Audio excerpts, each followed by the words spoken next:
پھر اگر ہم ماضی میں دیکھیں 2017-18 کے الیکشن کمپین تو اس میں جس طریقے سے اس وقت کے چیف جسٹس صاحب نے رول پلے کیا اور وہ مختلف حلقوں میں بھی گئے اور مثلا راولپنڈی ہاں پہ شیخ رشید صاحب کے حلقے میں وہ گئے اور باقاعدہ وہ کمپین ایک طرح سے چلائی، لیکن میں نہیں سمجھتا کہ موجودہ چیف جسٹس صاحب اس حد تک جائیں گے کہ وہ اس طرح کی کمپین چلائیں گے. وہ ٹھیک ہے، وہ ایک اپنے حساب سے ایک قانونی اور آئینی فیصلے کر رہے ہیں، لیکن مجھے نہیں لگ رہا کہ وہ کسی حلقے میں اس طرح جائیں گے یا اس طرح انٹرفیئرنس کریں گے. اس طرح کی شخصیت لگ نہیں رہی. ویسے حسن رضا پاشا صاحب، آج کے دور میں کسی کو بھی کسی حلقے میں جانے کی ضرورت نہیں ہے. جدید دور ہے، ٹکٹس چل جاتے ہیں اور سوشل میڈیا پہ لوگ موجود ہیں ترجمانی کرنے کے لیے اور بات بیان کرنے کے لیے بھی. تو بہرحال جس کو جہاں جانا ہو نہ جانا ہو وہ اس کا مسئلہ ہے، لیکن یہاں منہ بولے ترجمان بہت سارے موجود ہیں.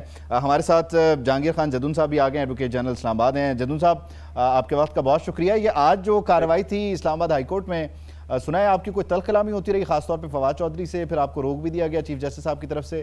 یہ ہوا کیا آج کمرہ عدالت میں؟ نہیں، کوئی تلخ کلامی تو نہیں ہوئی، ٹک ٹک تھوڑی بہت مطلب ہے جو جب وکیل آرگومنٹ کرتے ہیں. اصل میں فواد چودھری صاحب ایک تو اس کیس میں وکیل نہیں تھے، تو وہ میں نے کہا جی یہ روسٹرم پہ آ گئے تو یہ پولیٹیکلی تقریر کرتے ہیں تو پھر اس کا جواب کسی نہ کسی کو دینا پڑتا ہے. تو اس میں پھر ان کو چیف جسٹس صاحب نے منع کیا، تو کیونکہ ان کا کوئی جواز نہیں بنتا تھا روسٹرم پہ آنے کا.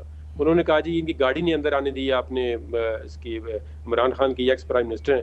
تو میں نے کہا جی اس اسلام آباد ہائی کورٹ کے اندر تو کسی پرائم منسٹر کی گاڑی کبھی نہیں آئی، ان کی تو پھر پہلے بھی 2 دفعہ آ چکی ہے.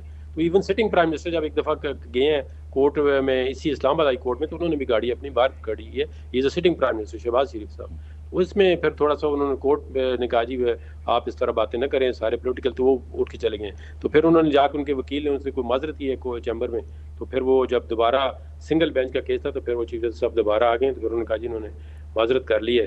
تو پھر وہ کیس انہوں کا جو پٹیشن رہتی تھی وہ دوبارہ سنی ہے. تو باقی کوئی اس طرح کی کوئی ایسا کوئی ہارش ورڈ کا کوئی ایکسچینج نہیں ہوا ہے. اچھا، آپ دونوں کیونکہ سینئر لا ایکسپرٹس ہیں، سینئر قانون دان ہیں، مجھے ذرا یہ بتائیے کہ یہ جو آج عدالت میں کمرہ عدالت میں خاص طور پر چیف جسٹس اسلام آباد ہائی کورٹ کی طرف سے کہا گیا کہ ہم آپ کو ریلیف دینا چاہتے ہیں، ریلیف دینے کے لیے بیٹھے ہیں، آپ نے نہیں لینا تو پھر آپ جائیں. یہ میں کیونکہ کمرہ عدالت کے ماحول سے واقف نہیں ہوں، میری ذرا رہنمائی فرمائیے گا پاشا صاحب کہ یہ ایسا ہو سکتا ہے کہ کسی کو کہا جائے کہ ہم دے رہے ہیں، لے لو ریلیف، یہ ممکنات میں سے ہے؟ دیکھیں، جب پریما فیشی ریلیف بنتا ہو اور کورٹ یہ سمجھے کہ ریلیف بنتا ہے ان کا اور دینا چاہیے، تو وہ بعض اوقات کورٹس کہہ دیتی ہیں کہ ہم آپ کو ریلیف دینا چاہتے ہیں اور آپ نہیں لے رہے. وہ میرا خیال ہے چیف جسٹس صاحب نے اس تناظر میں کہا ہوگا کہ ان کو بار بار بلایا جاتا ہے اور وہ حاضر نہیں ہوتے. تو جب بھی دیکھا ہے کہ وہ حاضر ہوئے ہیں تو ان کو عدالتوں سے ریلیف ملے ہیں.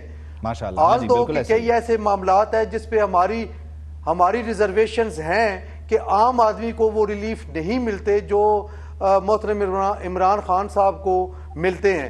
تو یہ ریزرویشنز ہماری ہیں، لیکن بہرحال مجھے نہیں پتا کہ وہ کیسز کون سے تھے، ان کو یہ ریلیف بنتا تھا یہ نہیں. لیکن چیف جسٹس صاحب نے اگر جس چیز کا اظہار کیا ہے تو شاید وہ کوئی ایسے مائنر نیچر کے افینسز ہوں جس پہ وہ کہتے ہیں کہ ہم ریلیف دینا چاہتے ہیں. ان کو ریلیف ملتا بھی ہے اور مل بھی رہا ہے، ماشاءاللہ نظر بھی آ رہا ہے، اور جہاں بنتا ہے وہاں ملنا بھی چاہیے. لغاری صاحب کو شامل گفتگو کرتے ہیں. لغاری صاحب، دونوں جو معزز میرے مہمان ہیں ان کی گفتگو آپ نے سن لی. اب کل 11:30 بجے پھر 3 رکنی بینچ ہے، اور 3 رکنی بینچ کا جہاں نام آتا ہے اس پہ آپ کو پتہ ہے کہ پھر وہ ایک بحث چھڑ پڑتی ہے. اب کل کیا ہوگا، کل کی جو کارروائی ہے اس کی کیا حیثیت رہ جائے گی؟ یہ کیا یہاں ہم صرف لڑتے ہی رہیں گے، بحث در بحث ہوگی کہ مسئلے کے حل کی طرف جائیں گے؟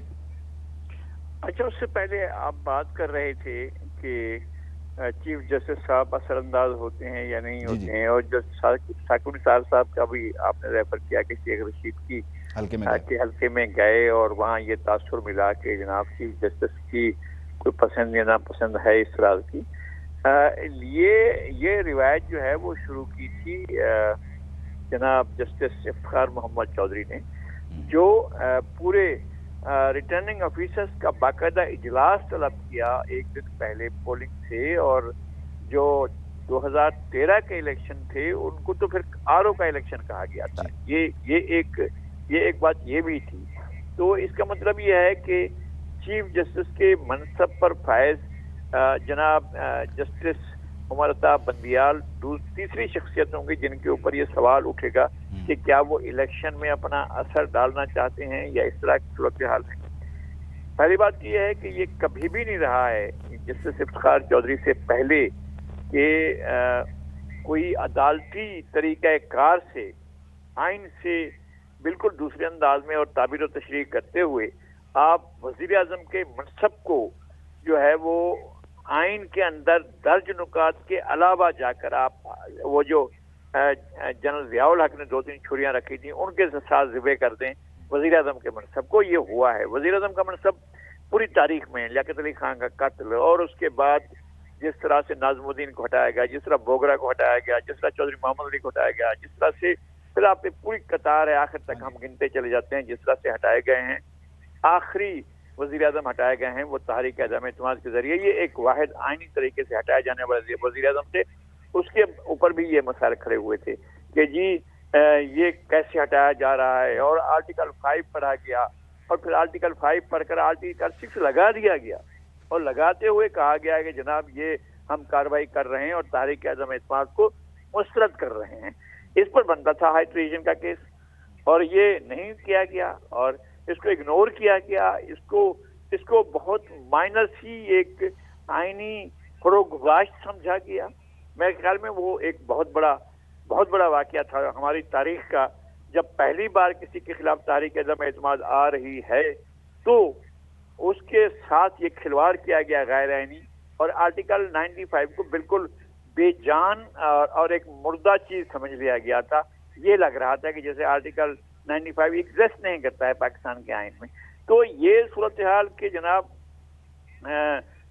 ایک تو عدلیہ کی ایک پوری تاریخ ہے، انتہائی افسوسناک ہے، اور ہم بطور پاکستانی شرمندگی محسوس کرتے ہیں جو جسٹس منیر نے کیا آئین کے ساتھ، پھر اس کے بعد جو 200 کیس میں ہوا، پھر اس کے بعد جو ایک اسما جیلانی کیس، وہ بھی یحییٰ خان ہٹ چکا تھا، اس کو ہٹے ہوئے مدت گزر چکی تھی، پھر کرم فرمائی کی تھی سپریم کورٹ نے، جسٹس حمود الرحمان نے، کہ جناب کہا کہ یہ غاصب تھا یحییٰ خان کو غاصب قرار دیا گیا، لیکن بعد میں کسی کو بھی نہیں، بلکہ ان کو تو مزے سے دیے گئے۔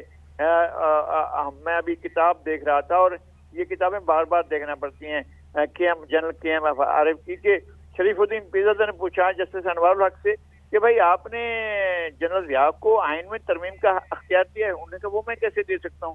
انہوں نے کہا اگر نہیں دے سکتے تو آپ جائیں اپنا گھر، کیونکہ آپ تو پھر سپریم کورٹ کے چیف جسٹس نہیں ہو سکتے۔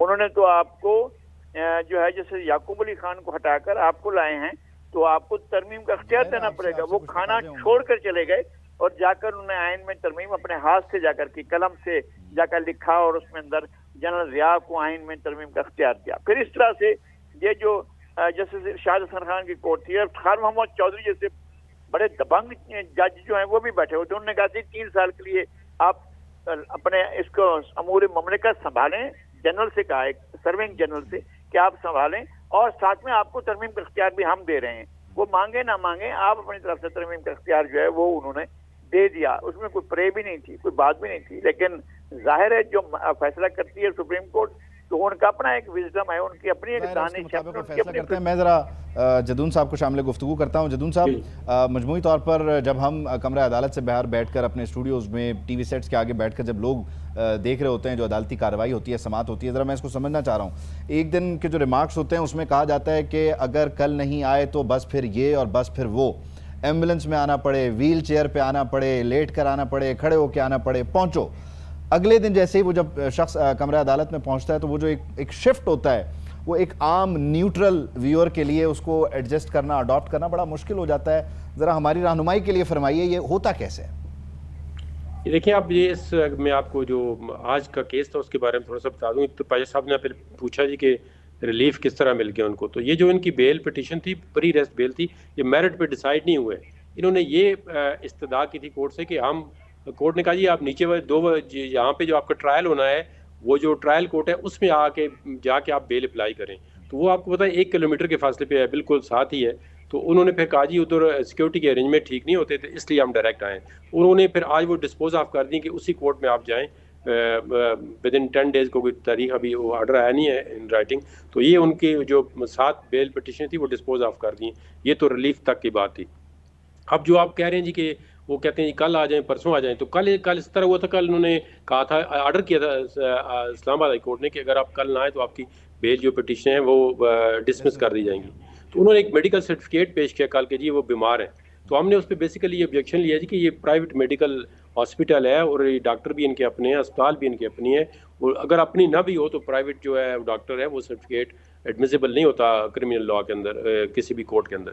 تو آج جب پھر وہ دوبارہ آئے تو وہ میں نے جو بینچ تھا اس کی توجہ مبذول کرائی کہ جی کا آپ نے جو کل ان کو کل جو ڈیٹ دی تھی آج کی، تو کیا میڈیکل سرٹیفکیٹ کی وجہ سے تھی؟ تو انہوں نے کہا نہیں، بالکل میڈیکل سرٹیفکیٹ کی وجہ سے نہیں تھی، یہ جو میڈیکل سرٹیفکیٹ ہے انہوں نے کہا جی یہ گورنمنٹ ہاسپٹل سے اگر ہو تو پھر ایڈمیسیبل ہوتا ہے.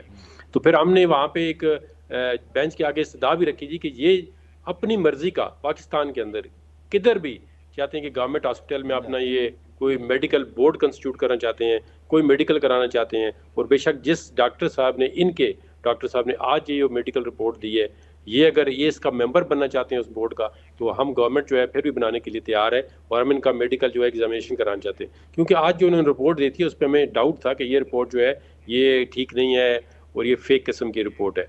تو وہ پھر وہ ایکسیپٹ کرنے کے لیے تیار ہی نہیں ہے. وہ کہتے ہیں جی ہم مطلب سو فار ابھی تک انہوں نے کوئی اپنی کانسیپٹ دی ہے نا، یہ لگتا ہے کہ وہ گورنمنٹ کی کسی ہاسپٹل سے کرانا چاہتے ہیں. تو جب ڈیزگنیٹڈ پائے صاحب کو بھی پتہ ہے ڈیزگنیٹڈ ڈاکٹر ہوتا ہے، ایون میڈیکل گورنمنٹ ہاسپٹل کے اندر بھی ڈیزگنیٹڈ ڈاکٹر ہوتے ہیں جو ایم ایل آر ایشو کرتے ہیں.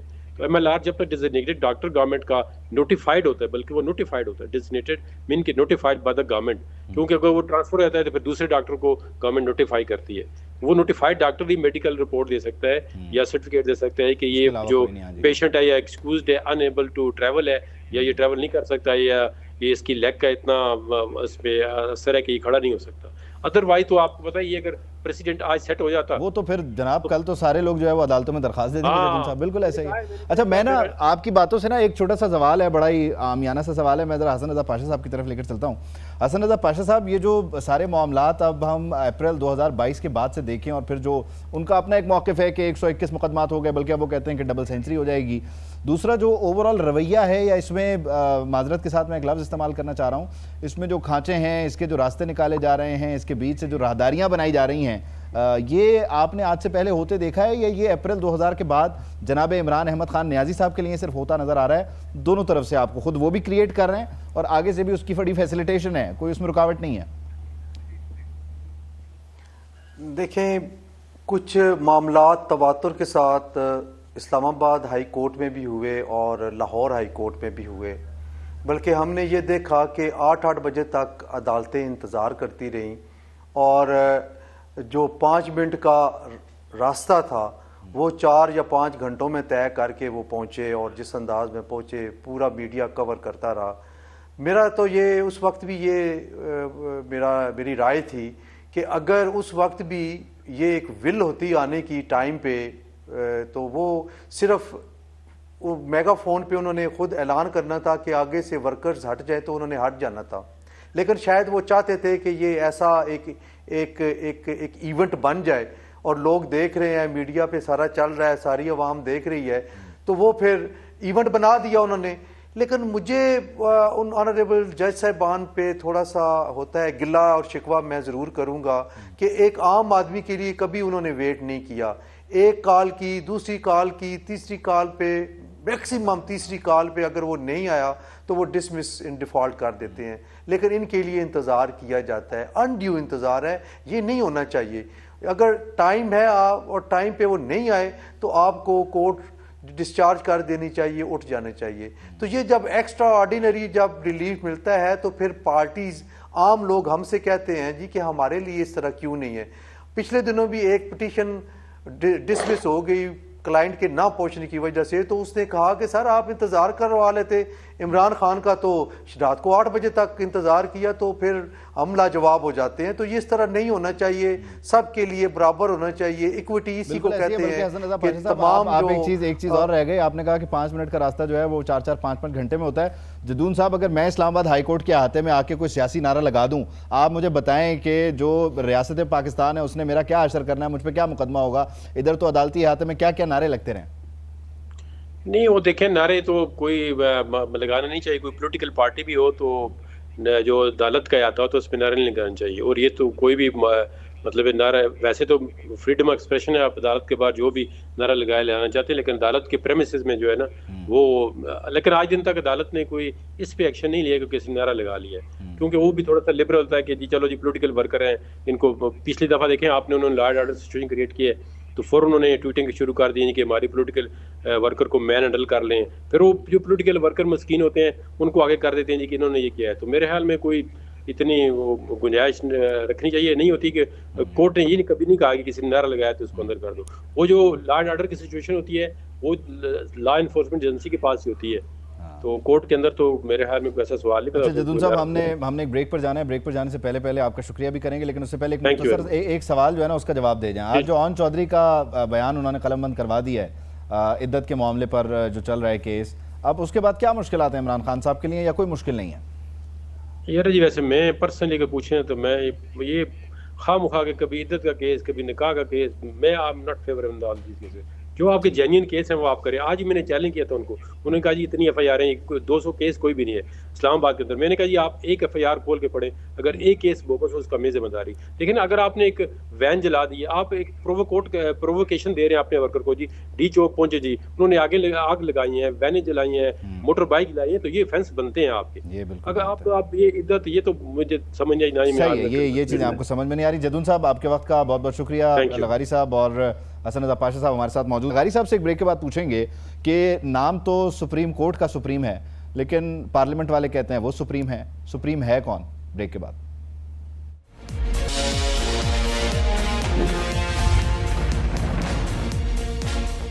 Welcome back. بریک پر جانے سے پہلے نذیر لغاری صاحب کے لیے ایک سوال ہم چھوڑ کے گئے. پوچھنا یہ تھا کہ سپریم کورٹ ہے اور ایک طرف ہے پارلیمنٹ, اب دونوں کی طرف سے یہ کہا جا رہا ہے کہ سپریم ہم ہیں, ادھر سے ہونے والی قانون سازی پر حکم امتناع. اسی بیچ میں شعیب شاہین صاحب نے بھی جوائن کیا. شعیب شاہین صاحب آپ کے وقت کا بہت شکریہ. ذرا لغاری صاحب سے پوچھ لیتے ہیں کہ لغاری صاحب پھر یہ سپریم ہے کون, یا کیا کس طرح کریں, اس کے لیے کوئی ٹاس کروایا جائے, اس کے لیے کوئی ایک ہفتے کے مقابلے ہوں, کیا صورت نکل سکتی ہے اس کی؟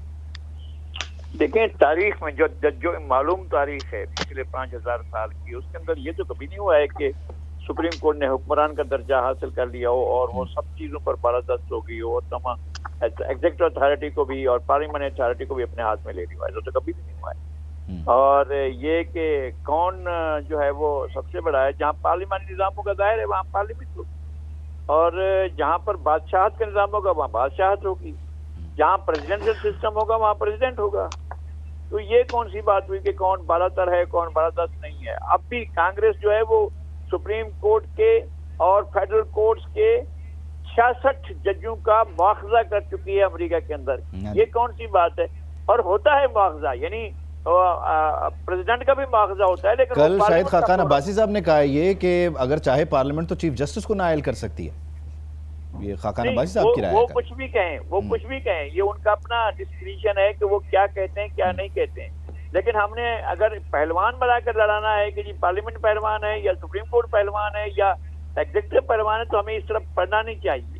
بہرحال سب کا اپنا اپنا دائرہ کار ہے اور سب کو اپنے اپنے دائرہ کار کے اندر. لیکن لغاری صاحب اس میں ذرا ایک میرا ضمنی سوال شامل کر لیں. اگر یہ سپریم ہے پارلیمان, اور جو مقننہ ہے یہ باڈی بڑی سپریم ہے, بڑی قابل احترام ہے, تو ذرا اس پہ کیا کہیے گا کہ یہ جو پھر بھاگتے ہیں اپنے پڑوس میں اور پھر تھوڑا سا دور جا کے راولپنڈی کی گلیوں میں پائے جاتے ہیں, یہ اگر اتنے سپریم ہیں تو انہیں پھر اس سپریمیسی کا احساس کیوں نہیں رہتا, اور یہ پھر دائیں بائیں کیوں نکلتے ہیں؟ آج ان کی چیخیں بھی نکل رہی ہیں. پھر نہیں تو کون سا ایسا وہ ہے آپ کے پاس ستون ہے جو راولپنڈی کی گلیوں میں پایا نہیں جاتا ہے, یا آپ ہم سے سننا چاہتے ہیں کیا؟ وہ کون سا ستون ہے, کس ستون کے پاس جو ہے وہ نہیں ہوتا ہے؟ اور یہ کیا بات ہوئی؟ اگر ہمارے سیاسی عمل کو اتنا گناہ نہ بنا دیا گیا ہوتا تو یہ صورتحال پیدا نہ ہوتی. یا ایوب خان, ہر جگہ پر ایوب خان بیٹھا ہوتا ہے اور ایوب خان کہتا ہے کہ جناب لیاقت علی خان کے ساتھ جو حشر ہو جائے. وہ ایوب خان ہوتا ہے جو کہتا ہے کہ ناظم الدین کو گالیاں دو. وہ ہوتا ہے ایوب خان جو کہتا ہے کہ جناب بوگرا کو ہٹا دو اور چودھری محمد علی کو بھیج دو اور اسمبلی اس کی توڑ دو, اور پھر جب اسمبلی توڑ دی جاتی ہے تو پھر جسٹس منیر پیدا ہوتا ہے, وہ بھی ایوب خان پیدا کر دیتا ہے. اور ایوب خان جو ہے وہ چلتا رہتا ہے سن 69 تک, جب تک کہ یحییٰ خان نہیں آ جاتا ہے. پھر یحییٰ خان آتا ہے, یحییٰ خان بن جاتا ہے, پھر ضیاء خان آ جاتا ہے تو ضیاء خان آ جاتا ہے. ابھی باجوہ خان تھے تو باجوہ خان کا دور چل رہا تھا نا, وہ ان کی سلطنت چل رہی تھی, اور پہلے ان کی تسبیح پڑھی جا رہی تھی. ان کی سلطنت میں جو وزیر اعظم تھے وہ آج حیرانی کا اظہار کر رہے ہیں کہ میرا آرمی چیف کہتا تھا کہ ٹینکوں میں تیل نہیں ہے. بہرحال جی عجیب و غریب سی صورتحال ہے. شعیب شاہین صاحب آپ سے پوچھتے ہیں کہ آپ نے لغاری صاحب کی رائے سن لی کہ پارلیمنٹ سپریم ہے, ڈیفینیٹلی ہمارا ایک جمہوری نظام ہے, پارلیمانی نظام ہے, تو کیا آپ جس طرح سے پارلیمان کے فلور پر گفتگو ہو رہی ہے کہ ججز کو بلوائیں, رجسٹرار کو بلوا لیا کہ جی آڈٹ ہو جائے, دوسرے کچھ ارکان کی رائے کہ ججز کو بلوائیں, ان سے پوچھیں کہ آپ ہمارا ریکارڈ کیوں مانگ رہے ہیں, یہ ممکن ہے, یہ ہو سکتا ہے, ہوگا تو کیسے ہوگا؟ دیکھیں لغاری صاحب کی میں اس بات سے تو اتفاق کرتا ہوں جو انہوں نے پاکستان بنانے کے فوراً بعد establishment, military establishment, civil establishment اور ہمارے لینڈ لارڈز اور ہمارے جاگیردار اور اس کے ساتھ ساتھ ججز کو بھی ساتھ ملا لیا گیا, تو جو انہوں نے مافیا کا روپ دھار لیا تھا اور جس میں طاقتور طبقہ اور حلقہ جو تھا وہ ملٹری اسٹیبلشمنٹ تھی, اور اس کی رول اور اس کی غیر قانونی اور غیر آئینی اقدامات کے نتیجے میں نظریہ ضرورت ایجاد ہوا, اور اس کے بعد چل اور اس کی بڑی لمبی ہسٹری ہے, میں اس پہ آپ کے سوال کا وقت ضائع کیے بغیر اس سے آگے چل دوں گا. جہاں ریٹن کانسٹیٹیوشن ہوتا ہے وہاں آئین بالادست ہوتا ہے, آئین کی بالادستی ہے, supremacy of constitution and rule of law ہے. جہاں آئین نے اپنی ڈومین میں وضاحت کے ساتھ لکھ دیا ہے کہ کس کی کیا ڈومین ہوگی, تو جو اس کو ٹریس پاس کرے گا یا اس کو وائلیٹ کرے گا وہاں وہ ایکسیس آف پاور میں وہ چلا جائے گا. اب جو پارلیمان یہ کہہ رہا ہے کہ سپریم کورٹ کے فیصلوں کو ہم نے قراردادوں کے ذریعے نلیفائی کر دیا, یہ نہیں ہو سکتا. یہ آرٹیکل 190 کی خلاف ورزی ہے, یہ سپریم کورٹ کے توہین ہے, یہ آرٹیکل 204 کی خلاف ورزی ہے, یہ آرٹیکل 184 کی خلاف ورزی ہے, اور یہ نہیں ہو سکتا. دوسری بات, جو جن ایشوز پہ وہ کہہ رہے ہیں کہ جو ہم فیصلہ کریں گے وہی حرف آخر ہوگا, وہ ان کی بات درست نہیں ہے.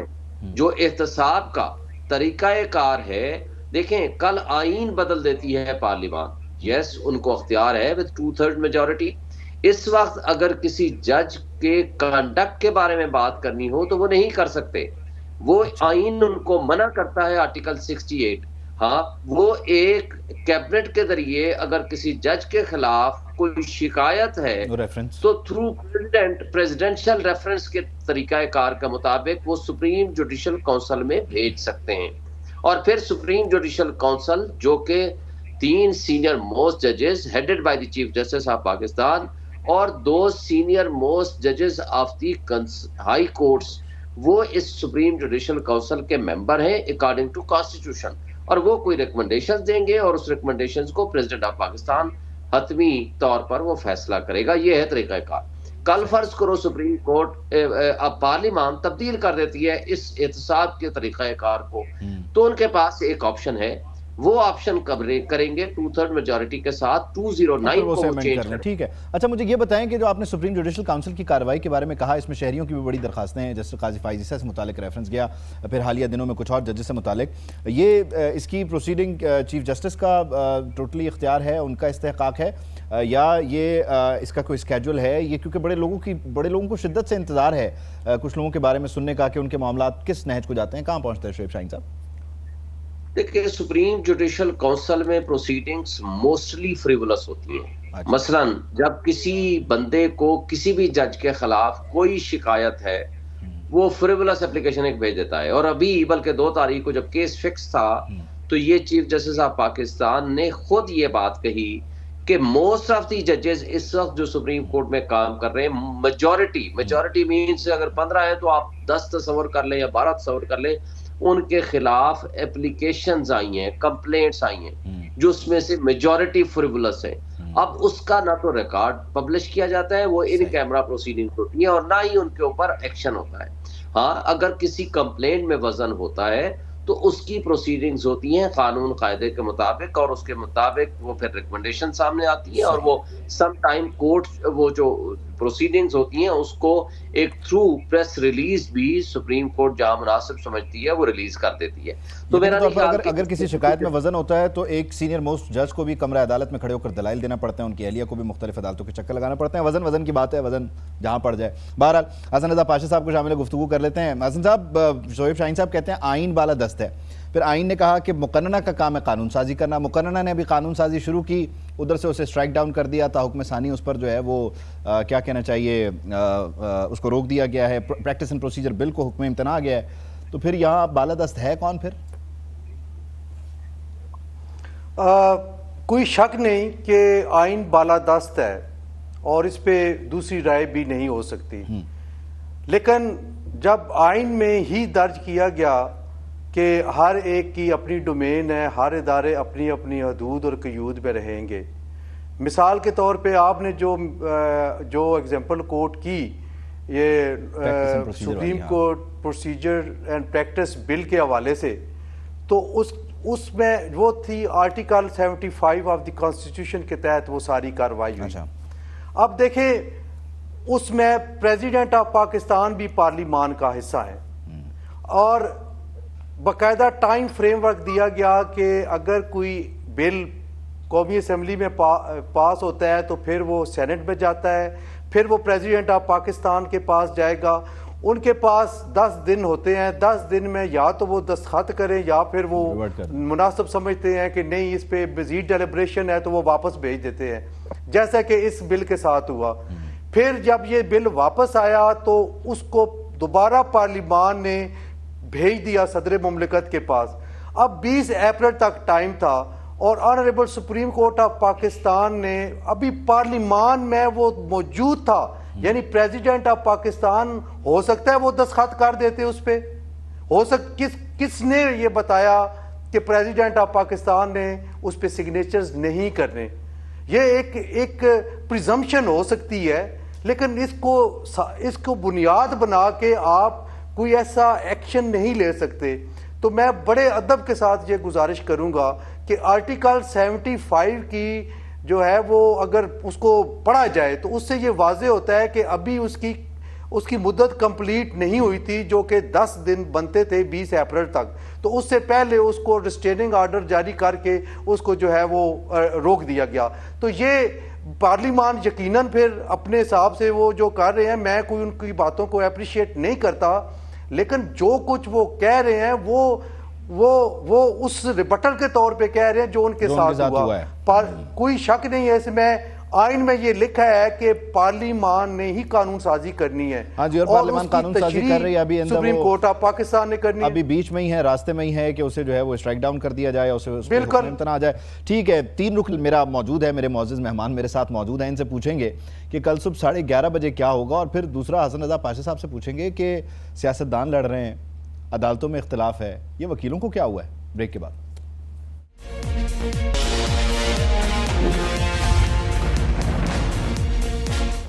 Welcome back. نذیر لغاری صاحب, آپ کی طرف آتے ہیں. آپ نے بولا کہ پارلیمانی نظام ہے اور اس میں پارلیمان سپریم ہے. شعیب شاہین صاحب کہتے ہیں آئین یقینی طور پر جو ہے وہ سپریم ہے, وہ بالادست ہے.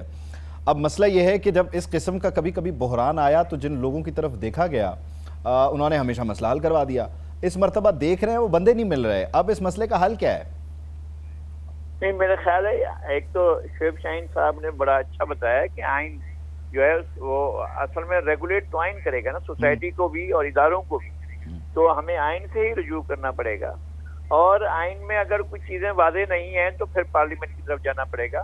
آئین سازی, آئین میں ترمیم, کوئی قانون سازی یا قانون میں ترمیم, یہ جورسڈکشن جو ہے صرف پارلیمنٹ کی ہے, کسی اور کی نہیں ہے, نہ کسی اور ادارے کی ہے, نہ ایگزیکٹو کی ہے. اور ایگزیکٹو جو آرڈیننس جاری کرتا ہے وہ بھی بیکار ہو جاتا ہے اگر اس کو پارلیمنٹ پاس نہ کرے تو. اور اسی طرح سے عدالتی نظائر ہم استعمال کرتے ہیں, لیکن عدالتیں از خود قانون سازی نہیں کرتی ہیں, نہ آئین کے اندر کوئی ترمیم کر سکتی ہیں, نہ ترمیم لا سکتی ہیں. تو ہمیں بہرحال یہ دیکھنا ہے کہ پارلیمنٹ کا کام ہے سوسائٹی کو ریگولیٹ کرنا اور سوسائٹی کو ساتھ لے کر چلنا. اب بڑے لوگ نہیں رہے ہیں, ظاہر ہے نصر اللہ خان نہیں, نواب رضا نصر اللہ خان نہیں ہے, اور ظاہر ہے اس طرح کی اور کوئی شخصیت بھی نہیں ہے ہمارے سامنے. مولانا فضل الرحمان ایک شخصیت کے طور پر ہیں, مگر وہ ایک فریق کے طور پر ہیں, اور فریق جو ہیں دوسرے مخالف کے لیے بہت سخت قسم کے فریق کے طور پر سامنے آئے ہیں. اس کے باوجود ایک چیز ہوتی ہے لاجک، وہ پریویل کرتی ہے. جو معقول لوگ تمام لوگوں کے ساتھ موجود ہوتے ہیں وہ بیٹھیں اور کم از کم اس معاملے پر بیٹھ کر بات کریں. پارلیمنٹ میں ساتھ ظلم ہوا ہے جب عمران خان نے 133 135 پہ اٹھا کر دے دیے، یہ پارلیمنٹ کے ساتھ ظلم تھا. اور اس کے بعد جو 2 حکومتیں جماعی حکومتیں اعتماد کا ووٹ لینے کے بعد ختم کرتے، یہ اسمبلیوں کے ساتھ ظلم تھا، وہ انہوں نے کر دیا.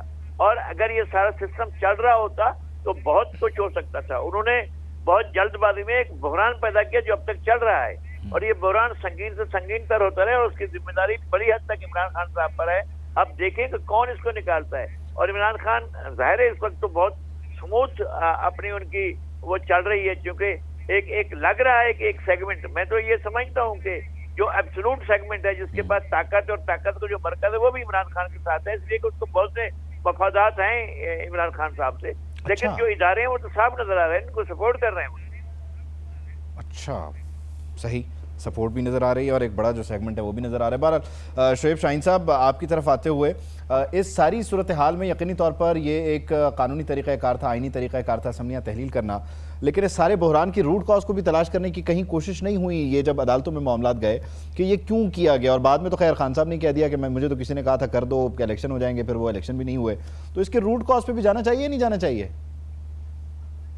دیکھیں، روٹ کاز پہ تو آپ ضرور جائیں، کیوں نہ جائیں، لیکن بات یہ ہے کہ آپ ان کے پارلیمنٹیرینز جو اس وقت اسمبلی میں بیٹھے ہوئے ہیں اور پی ڈی ایم کے تمام اتحادی جماعتیں ہیں، پی ڈی ایم اور ان کی اتحادی جماعتیں، ان تمام لیڈرز کی سٹیٹمنٹس اٹھا لیں.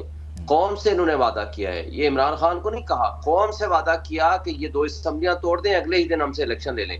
آپ اٹھائیں رانا ثناء اللہ کی سٹیٹمنٹ، آپ اٹھائیں بشیر نواز کی سٹیٹمنٹ، آپ اٹھائیں پیپلز پارٹی کے لوگوں کی سٹیٹمنٹ. چلیں شعیب شاہین صاحب، چلیں اس کو ٹو کٹ اٹ شارٹ، ہم نا میں ذرا کل کے معاملے پہ آ جاتا ہوں. میرا بڑا ایک مختصر سا سوال ہے کہ وزیر اعظم صاحب گئے ہوئے لندن کو 4-5 دن کا ان کا دورہ ہے اور تاج پوشی میں پھر اپنے بھائی سے ملاقات کریں گے. کل کی کارروائی کے بعد وزیر اعظم صاحب آئیں گے، شہباز شریف صاحب آئیں گے یا وزیر اعظم پاکستان آئیں گے؟ کل کچھ انہونی تو نہیں ہوگی نا؟ دیکھیں، میرا خیال ہے کل تو نہیں ہوگی. اب 2 آپشنز ہیں. اچھا، بعد میں ہوگی 2، بلکہ میں آپ کے توسط سے پروگرام سے کہتا ہوں. دیکھیں، پہلی بات تو یہ ہے کہ اب اس وقت صرف سپریم کورٹ نہیں، سپریم کورٹ کی عزت و توقیر اس لیے ضروری ہے کہ 22 کروڑ عوام وہ واحد فورم ہے جو سپریم کورٹ آف پاکستان یا عدلیہ ہے جس کی طرف لوگ نظریں اٹھا کے دیتے ہیں. ملٹری اسٹیبلشمنٹ ظاہر ہے اس کے خلاف بہت کچھ ہو گیا، لوگوں کا ٹرسٹ اور فیتھ شیک ہو گیا، باقی اداروں کے خلاف ہو گیا، پولیٹیکل پولرائزیشن ہے، ایکسیس آف پاور ہے ہر طرف سے. لیکن جب لوگ امید کی نگاہ سے دیکھتے ہیں سپریم کورٹ کی طرف، تو جب سپریم کورٹ کی اپنی بے عزتی اور بے توقیری ہوتی نظر آئے، صرف یہ پھر جسٹس عمر عطا بندیال نہیں، پھر یہ جسٹس منیب اور اعجاز الحسن صاحب نہیں یا قاضی فائز صاحب نہیں، یہ سپریم کورٹ کا انسٹیٹیوشن کی عزت و تکریم کا سوال ہے. اور صرف ان کی عزت و تکریم نہیں، 22 کروڑ عوام کے حقوق کے تحفظ کا سوال ہے. تو اس وقت میں 2 مطالبات آپ کے توسط سے کرنا چاہوں گا چیف جسٹس سے. ایک یہ کہ کل یہ فل کورٹ بنا دیں، یہ ریویو پٹیشن لگا دیں الیکشن کمیشن کی، let the supreme court completely, پوری سپریم کورٹ، اگر کوئی نہ بیٹھنا چاہے الگ بات ہے، اگر کوئی کسی بھی جج پہ اعتراض کرے اس کو بھی ٹرن ڈاؤن کر دیں. 15 کے 15 ججز کی ایک بینچ بنا دیں اور وہ فیصلہ کریں. نمبر 1. نمبر 2، جس نے بے توقیری کی ہے، سکینڈلائز کیا ہے، ایبیوز کیا ہے سپریم کورٹ کو یا ججز کو، ان کے خلاف سٹرونگ ایکشن. جس نے کہا کہ رات کو عدالتیں کیوں کھلی ہے، جس نے کہا ہم فیصلہ نہیں مانتے، ساروں کے ساتھ ہونا چاہیے. حسن رضا پاشا صاحب، آپ کی طرف آتے ہوئے یہ تو مسئلے کا حل بتا رہے ہیں شعیب شاہین صاحب، آپ کیا سمجھتے ہیں کہ کل یہ انہونی جو ہے فل کورٹ جو پہلے دن سے معمہ بنی ہوئی ہے، کل ہو جائے گا یا یہ دلی دور است؟ نہیں، کل تو کوئی ایسی انہونی نہیں ہوگی، کیونکہ اگر کنٹیمپٹ پروسیڈنگ سٹارٹ کرنی ہے تو اس کا بھی باقاعدہ ایک طریقہ کار ہے، یکدم سے اس طرح نہیں شروع ہوگی. اور دوسری بات، تھینکس گاڈ کے تجویز یہ آئی ہے کہ فل کورٹ بنا دینی چاہیے. یہی بات آج سے 2 مہینے پہلے ہم نے کی تھی جب یہ پروسیڈنگ سٹارٹ ہوئی تھی کہ فل کورٹ بنا دیں، اور اس وقت دوسری جانب سے یہ اعتراض آتا رہا کہ کیا ضرورت ہے، کوئی آئینی مسئلہ تو ہے کوئی نہیں، کوئی آئین میں